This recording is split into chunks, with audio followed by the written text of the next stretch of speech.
Hello everyone, welcome to another Learning English adventure. I'm Nic Sensei, your host, and today we are looking at using adjectives and adverbs. We're going to look at a few tips for using them in your writing and speaking to use them like a native English speaker. Let's get started. We're going to start the lesson with a brief overview of how to use adjectives and adverbs, what they are. But mostly we're going to talk about these 4 tips and how to use them more naturally. So I'll quickly give you a summary here. Try and limit yourself to 1 or 2 adjectives or adverbs. There are a few points about this, but that's a good general rule. Number 2 is very important. Don't repeat adjectives or adverbs with similar meanings, unless you have a very specific reason. Number 3, it's a good idea to avoid common adjectives like nice, good, bad, unless you use them with specific information. And there's another tip for that one as well, which we'll talk about. Finally, try and use a specific verb instead of a verb plus an adverb. This is all about building your vocabulary, so I'll give you some tips in that section of the lecture. But let's start off with a quick overview of tip number 1 and how to use adjectives and adverbs. Okay, let's start this lecture with a friendly reminder about using adjectives and adverbs, what they are. Look at all the beautiful colors on your screen. So first off, adjectives modify nouns. They're the easiest ones to use. Notice here that my adjectives are written in red. The nouns are written in green. So the first sentence there is the easiest. He lives in a wooden house. Here, the green word house is a noun. Remember, a noun is a person, a place, or a thing. Nic is a noun. This computer is a noun. That paper wall behind me is a noun. People, places, or things. Wooden is modifying the noun. Here, the noun is house, so wooden is describing that house. It's describing the material, what it is made of. Remember, adverbs are a little bit more difficult. Adverbs can modify verbs. You can see them written in yellow there. They modify adjectives, those red words, and adverbs can even modify other adverbs. So let's look at adverbs in the second sentence. Here we have, I live in a bright red house. Here you can see the adjective again, red. It's even written in red. And we have the same noun, house. But we have that blue adverb. Here, the adverb bright, it's not describing the house, right? It's not a bright house, as in the house has light coming out of it.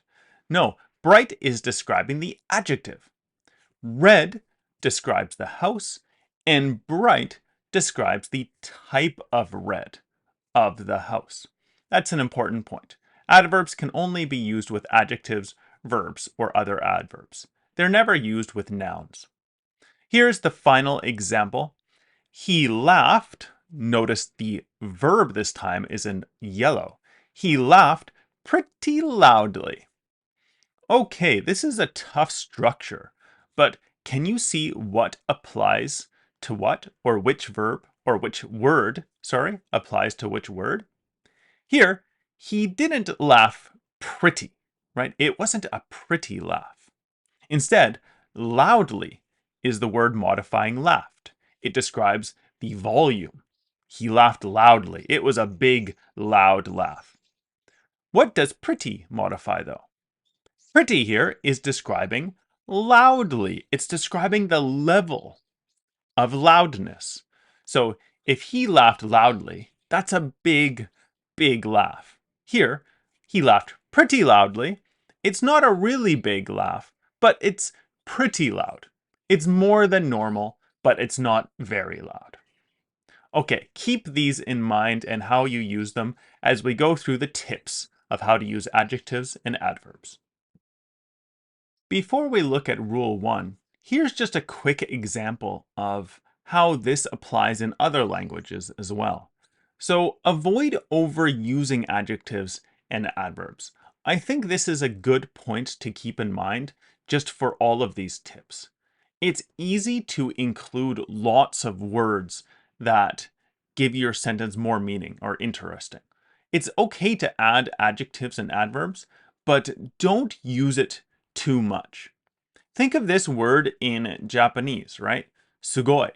The original meaning is very, very emphasized, but it's used so often now that it has taken on a new meaning.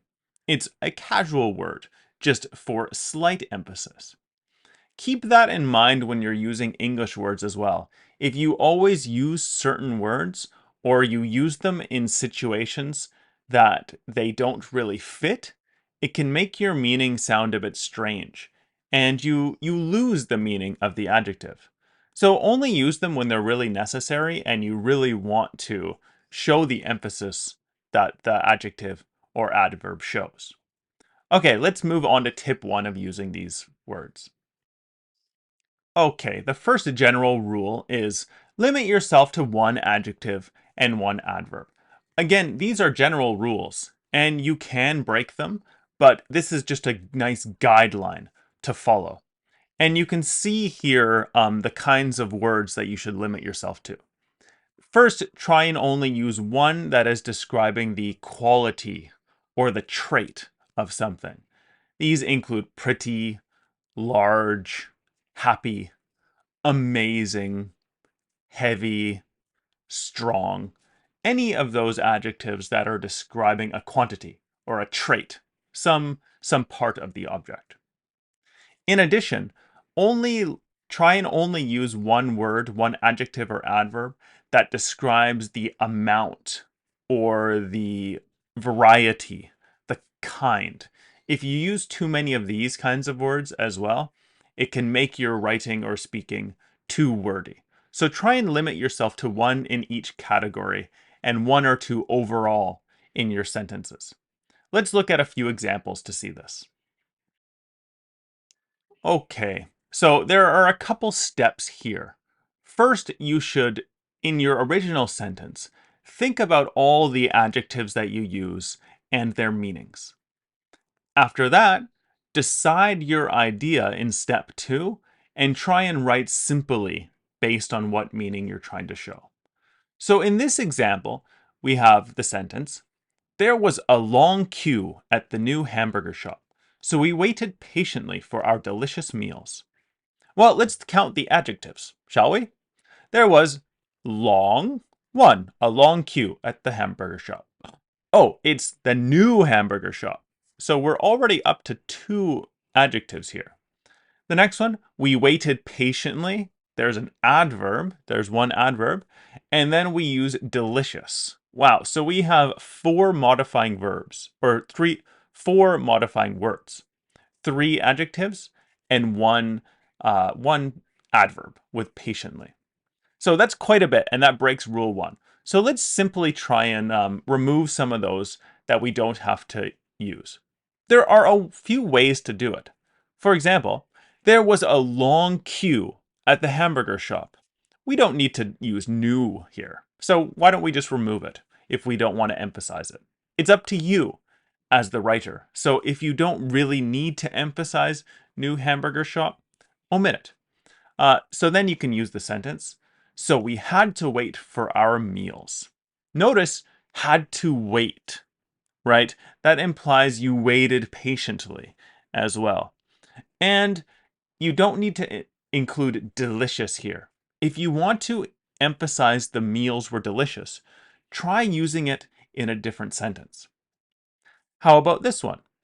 There was a queue at the new hamburger shop. Okay, why don't we emphasize the hamburger shop was new here?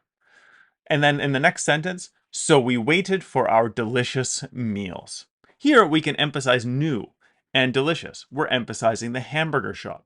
The previous one, we were emphasizing us how long we had to wait. Finally, there was a long queue at the hamburger shop, so we waited patiently for our meals. Again, this one emphasizes waiting. And it's up to you. Choose your meaning, but don't try and put too much meaning into one sentence. Choose what you want to emphasize and use one adjective and one adverb around that number to show your meaning. Let's look at another example. Okay, so we have this sentence. There are numerous specific reasons supporting a healthy and active lifestyle. Well, we start off with one. There are numerous specific reasons. So that's an adjective. It's one of those ones describing type, right? That was the second, the orange box before. And now we have two adjectives, healthy and active. They're both describing lifestyle, the style, the kind of lifestyle.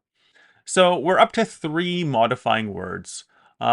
So here, we can easily write this simpler by using there are lots of reasons supporting a healthy or active lifestyle. Notice it's easiest just to omit healthy and active. Again, healthy lifestyle and active lifestyle have a similar meaning. They emphasize the same thing. But you can use both of them. But let's try and use a different word instead of specific. Instead of the adjective specific, try using there are many reasons. There are a lot of reasons. Or there are numerous reasons supporting a healthy and active lifestyle. Remember that specific means one specific. It's a special reason, different than anything else. Here, we don't use any specific reasons. We don't describe the specific reasons. We just say there are specific reasons. Why don't we describe specific reasons later? We already used the word numerous, it's underlined, to describe the number, so let's take out specific completely. Okay, let's move on to the next rule for simplifying and writing with adjectives and adverbs. In this one, we talked about it a little bit before, but rule 2 is all about avoiding repetition of meaning with adjectives. You can circle this rule in your book or your notes. In general, avoid repetition in all parts of English, whether it is adjectives, verbs, nouns, anything. Try and write simply and avoid repetition in English. It's a big point, and that's why we have many pronouns in the language. So here's a first example. Her blonde hair was long and golden. Do you see the repetition there? What does blonde mean? Well, it means a golden yellow color, right? So we don't need the adjective golden and blonde together. Write one of these examples. Her hair was long and blonde. Her blonde hair was long. Or her hair was long and golden. Of course, you can also write, she had long golden hair. All of them are fine, but don't repeat the two adjectives blonde and golden when they have the same meaning. Another simple example, the dinner was wonderful and delicious. Using wonderful implies the food was good. It implies the food was delicious. So don't use wonderful and delicious. This also reduces your meaning. Remember that example before with sugoi. If you use wonderful, which has a very strong meaning, and delicious, it sounds a bit repetitive and you kind of lose the emphasis of using one adjective. So write, the dinner was wonderful, or the dinner was delicious. Let's look at some more complex examples of this. Here's a longer sentence. Do you see the repetition?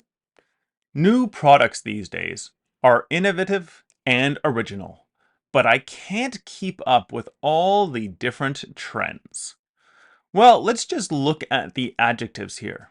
We have new, describing products. We have innovative or innovative, and original. Those also describe the word products. So we have three adjectives already for the word products. That's a good hint. And looking later, I can't keep up with all the different trends. Different is another adjective modifying trends. Well, we also have the word all describing the amount. So that is also a little bit repetitive, all with different. So here, decide what you want to emphasize. You need to take out some of these adjectives. So decide which you want to emphasize in this sentence. Do you want to emphasize the products being new, innovative, and original? Or do you want to emphasize all the trends being different? In the first example here, the first good example, we're emphasizing the first part, the products. New products these days are innovative, right? 2 adjectives for products. In the second sentence, or second clause, we have no adjectives. But I can't keep up with all the trends. We just have all the trends with no different. The second correct example emphasizes the second clause more than the first. Products these days are original. We keep only 1 adjective there from the 3 original ones. And then in the second example, we keep 1 adjective, but I can't keep up with all the different trends. Again, you're the writer. That's the theme of a lot of these lectures that I'm giving. You're the writer, so you have to decide what you want to emphasize. Just don't include too much information and overwhelm your listener. Okay, let's move on to Rule 3. Rule 3 is a tricky one, and it needs a lot of practice before you can use it like a native speaker. Don't let that scare you, though, but just keep this in mind. So, Rule 3 is avoiding the overuse of simple adjectives. Some examples are nice, good, bad, interesting, fun, and enjoyable. You noticed I've highlighted enjoyable and nice here. Enjoyable for sure, and the verb enjoy. This is actually a word that's not used too much in English, especially the adjective form, enjoyable. We don't really say, oh, that was an enjoyable play, or it was a really enjoyable movie. We use lots of other adjectives to give a more specific meaning. Same with the verb enjoy, though that's a different topic. We kind of rarely use enjoy. We more often use a phrase, have fun. The other one I've highlighted there is nice, because nice doesn't have a clear meaning. Nice can mean kind or friendly or caring, but it can also mean good, as in good quality. So that's why you need to take care of it. Let's look at some examples of using this rule. Here's an example of rule number 3. Here, the example is, the movie was good and interesting. So first off, we already broke rule number 2, which is avoiding repetition of adjectives. Good and interesting have very similar meanings, and it's hard to tell them apart. So rule 3 also has 2 parts. The first off is, if you do use a simple adjective, first we try and avoid them. But if you do use a simple adjective, try explaining it. Because English speakers actually use these simple adjectives all the time. But when we do, we often give additional information because using them on their own isn't clear. So to change this, the movie was good and interesting example, we can first use the movie was good. We can't stop there though. We need to describe more about why it was good, why it was a good movie, positive. For example, even though it was a comedy, I couldn't help but shed a tear at the end. See, this gives you lots of interesting information, even though we use the simple sentence good, or simple adjective good. Again, use the simple adjective interesting with the movie was interesting, but use that second description. Some parts I didn't agree with, but it's necessary to hear all sides of the story. Again, rule 3 has 2 parts here. So if you do use a simple adjective, explain it. It's okay to use it, and it's very common in English, but explain it. Let's look at another example of this. Here's another example of using these simple adjectives. My new job is good, and my colleagues are really nice. Oh, I really don't like the adjective nice. It does not give you any meaning. So let's give you some examples here. First off, if you want to use good, why is the job good? Don't just use good. It's too simple. My new job is good. The hours are reasonable, and the work is sufficiently challenging. Notice there we use two adjectives and an adverb. So we're close to the limit, but it's okay to break it sometimes, especially in a single sentence where you're describing something. But especially when you mix nouns and adjectives, using too many can be too much. The next example is describing the adjective nice. In general, I would not use nice either. Say my colleagues are really kind. It shows a more specific meaning in terms of their personality. But you can use this second sentence to describe nice as well. The other day, my boss let me go home early because it was Friday. Another point there, colleague sounds more like someone on your own level. So a boss is your superior. So that's kind of a strange example there. I would take care of that and write that in your notes. But let's look at the second way of using Rule 3, which is replacing a simple adjective with a better, more specific meaning. Okay, we talked earlier about explaining your simple adjectives, but there's another way to avoid them. Simply change them. So let's go back to this example with our colleagues and the new job. My new job is good, and my colleagues are really nice. Well, I told you earlier about an easy replacement for colleagues. Try using my colleagues are really friendly. Similarly, use my new job is satisfactory. Again, take care of your meaning, right? Satisfactory definitely has a lower nuance than good. For example, my opinion of a good job is here. Satisfactory is kind of here. Ma. It's not very good, but it's okay.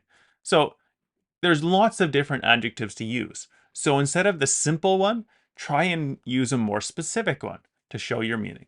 My new job is satisfactory, and my colleagues are really friendly. Here, you emphasize you really like your colleagues. The job itself is satisfactory. It's okay. The next example.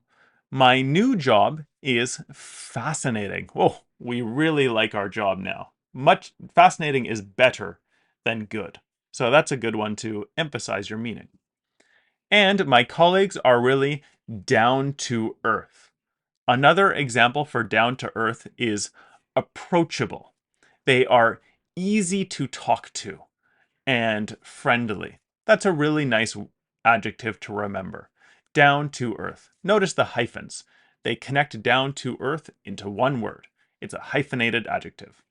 Take a look at my previous lecture about relative pronouns for fun ways to make your own hyphenated adjectives, and my Make English Fun Again textbook on Fruitful English. So let's quickly move on to adverbs to finish up the rest of this rule. I'm going to give you a quick breakdown of some adverbs in English and try and tell you their meaning and how they're used compared to others. To begin with, so. Think of all of these as an example of very, or a alternative to very. So is probably your most emphasized adverb. For example, the seminar was so boring. On a scale of 1 to 10, the most boring. The seminar was so boring. Especially, this is very casual. So take care of using it in writing or other situations where you want to be more polite. It's very emphasized and the most casual adverb. A slightly more formal and slightly less emphasized adverb is really. It was really boring. This is more polite than saying so, but it's also very emphasized. Going back to our comparison with very, really and very are about the same level. But very is more similar to so in that it is slightly casual. Really is more polite than so and very. The other example, it wasn't really interesting at all. Notice that really is used with positive and negative verbs. It was really boring, a positive verb, or it wasn't really interesting at all. A negative verb, was not. We don't use so with negative verbs. So you cannot write, the seminar was not so boring. We'll talk about the alternative later, but use so only for positives. That's an important point. Finally, pretty. Pretty is a very tough word to use because it all depends on context and how you say it. We actually covered this in my Yakushima boot camp and when we all were using spoken English. Look at this example. He'll arrive pretty soon. Here, did you notice my tone? Pretty soon. The emphasis there is quite or really soon. But if I lengthen the sound, he'll arrive pretty soon. That means I'm uncertain and it might be a long time. In general, try and avoid these kinds of adverbs like pretty because they can have completely different meanings depending on the context and who you're talking about. Here, the book was pretty good, but I hated the movie. Here, we don't know if the book was really good or not really good. So try and avoid that. The book was pretty good. It was very good. The book was pretty good. I didn't really like the book. See, it's all about context, so avoid that one if you can. Let's look at a few more adverbs before we continue. Our next adverb is easier to use than pretty, which I mentioned before is a bit unclear depending on the context.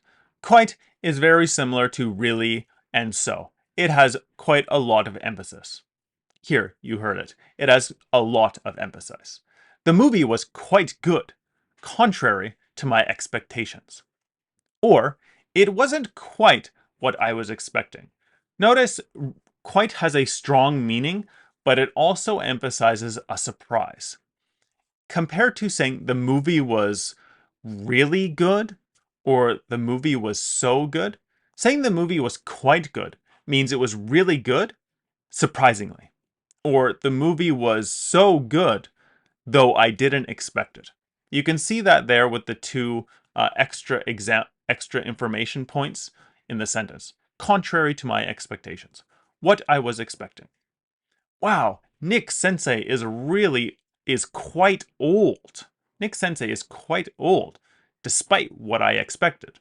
Right? You're surprised. He's much older than you thought. Ouch. And the last one, that or to. You heard me mention about so earlier. Don't use so with negative verbs, saying the meeting wasn't so boring. Was not and so is unnatural. Instead, use to or that. This is used with negatives. I wasn't feeling that well, or I wasn't feeling too well. This is the much better way to emphasize it. This is not as strong as saying, I wasn't feeling very well. I wasn't feeling really well. But you can use that or to. Never use so. I wasn't feeling so well. Again, he didn't come too late. He didn't come that late. But we still started without him. Remember, it's emphasizing with that or to. It's describing it's not a very high level. So he didn't come too late. He did come late, but it wasn't excessive. It wasn't overly late. Same with the last example. It's not that expensive, so I'll get it. It's not too expensive, so I'll get it. Here, it is expensive, the bag or the book, whatever the object is, but it's a little bit expensive. It's not overly expensive, and I won't buy it. It's not overly expensive, so I will get it. I will buy it. Just remember to use that with negatives, and don't use so in those examples. Let's finish this off with a few points of adverbs and rule 4. Okay, rule 4 is all about simplifying your wording and using a more specific word. So we were talking about adverbs before. So I'll introduce rule 4 as if you use an adjective and an adverb, try and think of a simpler adjective instead. For example, instead of using the adverb very with hungry, or pretty hungry, or really hungry, use an emphasized adjective, starving, especially with those adverbs that don't have a clear meaning, like pretty. When you say pretty hungry, we don't know if you're a little bit hungry or very hungry, really hungry. So either use very hungry with a specific adverb or use a specific adjective on its own, like starving. Similarly, especially when you use simple adjectives like very bad or very good, try using a more specific adjective, like awful. Awful means very bad. It's simpler and more specific. Same, very angry. I'm furious. I'm apoplectic. Try looking that one up in your dictionary. Very angry. I'm apoplectic. And the next one, very big, huge, enormous, gigantic, gargantuan. There are so many interesting words in English. So when you see very big, if you want to describe the meaning of an adjective and the meaning of something as very big, try using your dictionary and finding a more specific word. Similarly, very happy. I'm delighted, ecstatic. I'm overjoyed or over the moon. There's lots of words to describe very happy, so use one of them. Same with very hungry. Instead of saying very hungry, starving or famished. Very bad, awful, terrible, horrible, horrendous. It's a lovely language, English, so learn some new words and use a more specific word. This applies to the next point as well. Just like before, when you can replace an adverb and an adjective, you can also replace a verb and an adverb with a more specific verb. So look at this example. I ran quickly to get to the supermarket before it closed. There's nothing wrong with ran quickly. The grammar is fine, but there are lots of words to describe running quickly that'll give your sentence a more interesting and fun feeling. For example, I sprinted to get to the supermarket before it closed. Imagine you are Usain Bolt. I raced to get to the supermarket before it closed. That gives a much more positive and good impression and feeling to your sentence than simply using I ran quickly. I sprinted. I raced. Next one. I had to speak quietly on the phone because I was on the train. Especially ones like this, when there is a specific word giving that meaning, this is very good. So if you speak quietly, that means to whisper. Pss, pss, pss, pss, pss, pss, pss. So try using that verb. I had to whisper on the phone because I was on the train. Of course, you shouldn't even whisper on the train. You shouldn't speak on the train at all. But try using whisper instead of speak quietly. Okay, here's another few examples to show this. Here we have the example. Walking quickly, I went to the station. You don't need to just use the verb walk, right? If you can't think of a verb that means to walk quickly, try using a verb that just means to do something quickly in general. For example, I hurried to the station. I rushed to the station. In particular, look at how this verb or this sentence has the walk verb and the go verb. They both mean the same thing, right? Walk means to use your feet to go somewhere. So try replacing that with a simpler phrasing. Same here. My father quickly reads the newspaper headlines every morning during breakfast. This is a more difficult example in terms of the verb, but it's a good one to learn. My father skims the newspaper headlines every morning during breakfast. There are lots of different ways to say look at something quickly or read quickly, like glance through, or my father takes a look at the newspaper headlines every morning. Using quickly reads means he physically reads them quickly. Skim means he just looks at them for the main meaning. So you can also use different verbs to give your sentences a better meaning, not just making them simpler. Okay, let's do an overall practice of all the rules that we've learned in this lecture so far to finish. The first example, studying English is very interesting and enjoyable. Oh, you probably have a light bulb in your head thinking, oh, what did Nic sensei say about enjoyable? Well, right, native speakers don't use enjoyable that much. And there's another point here that we talked about in Rule 4. Very interesting. Try and avoid using a adverb like very and an adjective like interesting. Think of the overall meaning. Think of the overall meaning of what you want to say and what you want to emphasize. Again, interesting and enjoyable are also simple adjectives as well. So the first example, studying English is very interesting. I'm able to learn not only a new language, but also a new culture and worldview. Sure, use very and interesting, an adverb and a simple adjective, but explain it, right? That was back in Rule 3. If you use a simple adjective, explain it. The next correct example. Studying English is enjoyable and also quite useful. Interesting and enjoyable can have the same meaning, so why don't use useful? You can use English to do things. I would suggest using studying English is fun, or studying English is a joy, something other than enjoyable, because it's not the most common phrasing by native speakers. Okay, here's our next example. Evenings in winter are long and dark, perfect Evenings in winter are long and dark, perfect for sitting by the crackling fire and reading a captivating book. This is an excellent sentence, other than the use of captivating book. It's okay too, but all of this description actually is nice, but it gives a very poetic feeling. This sounds like a story or a piece of literature. So depending on what you're meaning, think of that. The first example I think is the best.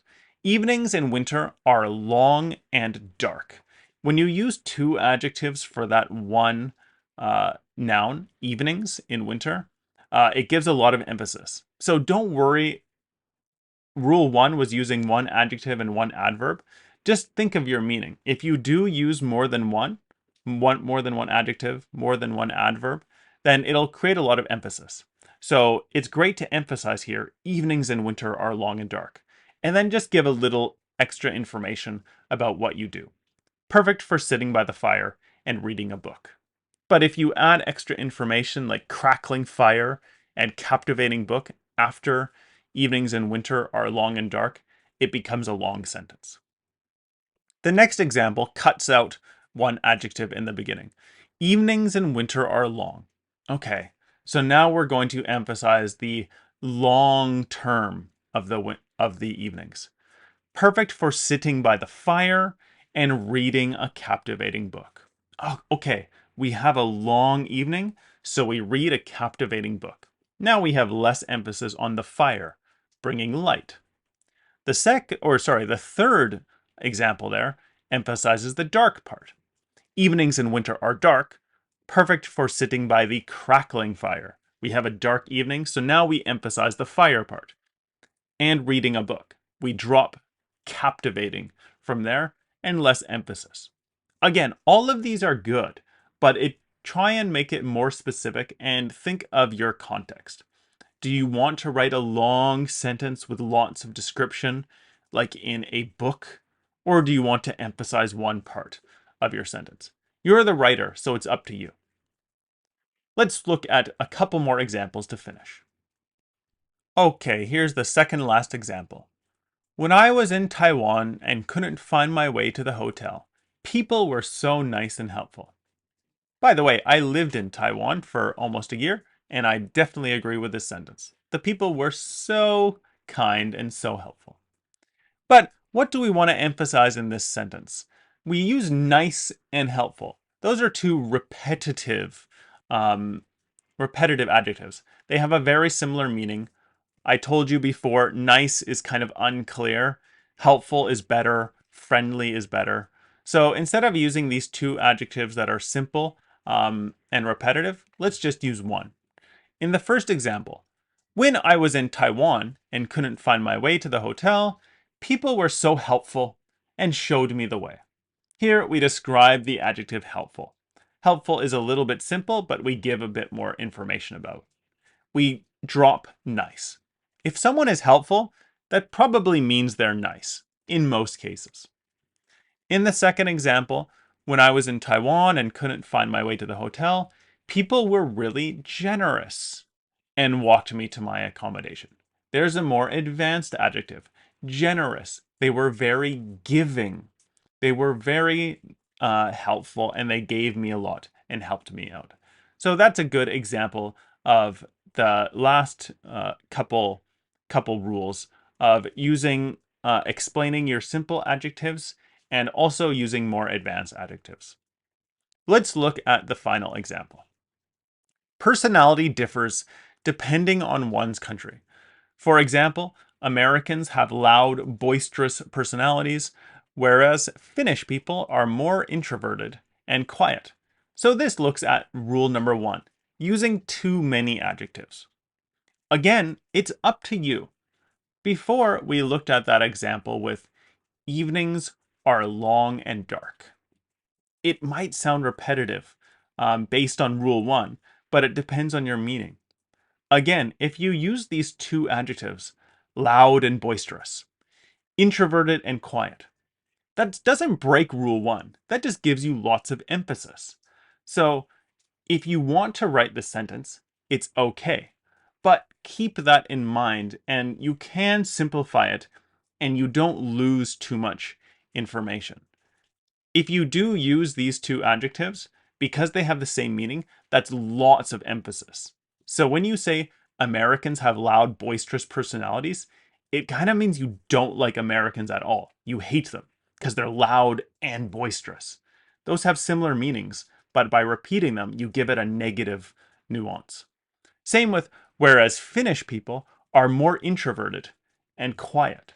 By repeating those adjectives that have similar meanings, you give them a negative quality as well. You're really driving home the point that we say. You're giving lots of emphasis. So if you don't want to have that kind of emphasis, maybe take some adjectives out. For example, personality differs depending on one's country. For example, Americans have boisterous personalities. Instead of using the simple adjective loud, use boisterous, which means outgoing and loud and not quiet and active. And then use whereas Finnish people are more introverted. Again, try using the more advanced adjective introverted, mean withdrawn or not outgoing. Again, both of those points are fine. Loud, boisterous personalities. Finnish people are more introverted and quiet. But if you don't want to show the emphasized meaning, try just using your single, more advanced adjectives. Okay, that does it. So let's wrap this lecture up. Hey, that is the end, and you made it all the way through this lecture on using adjectives and adverbs. I'm your host, Nic Sensei. Thanks so much for joining me. Let's quickly summarize what you learned so you don't forget, and me.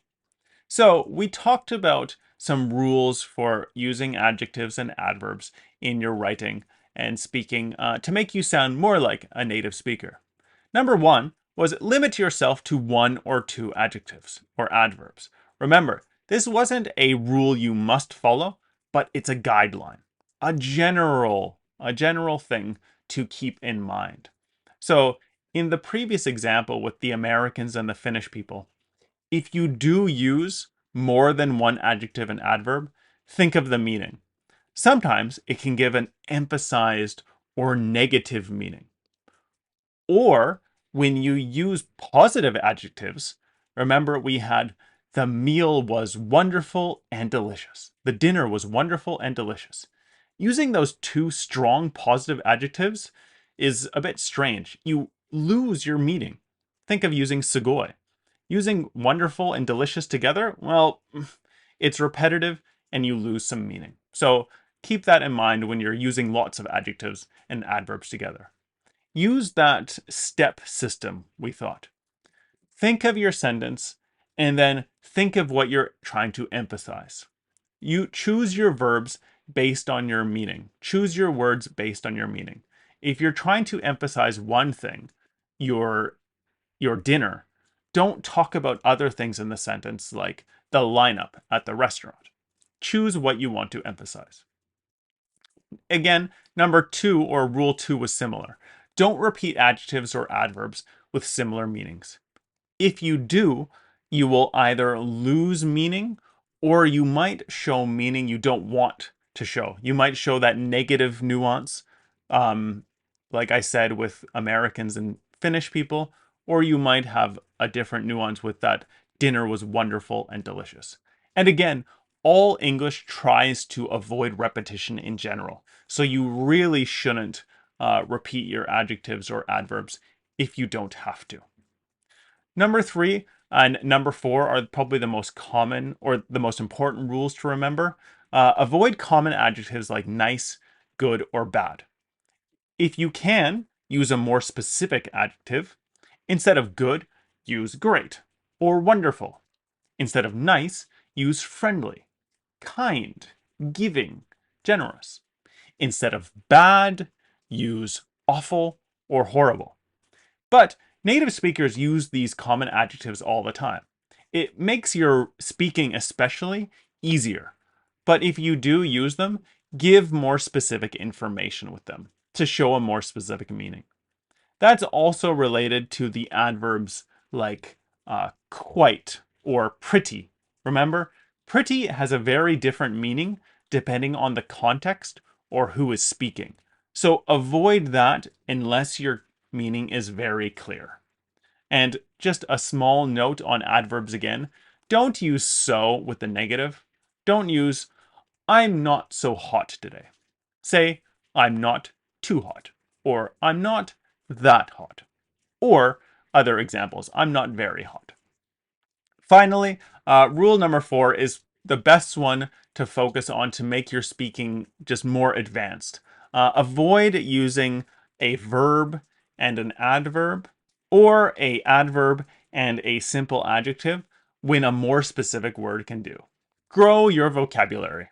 Instead of saying very hungry, say you're starving.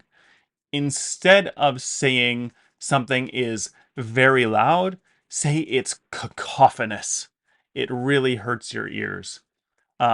Similarly, if you hear someone speaking quietly, say they are whispering.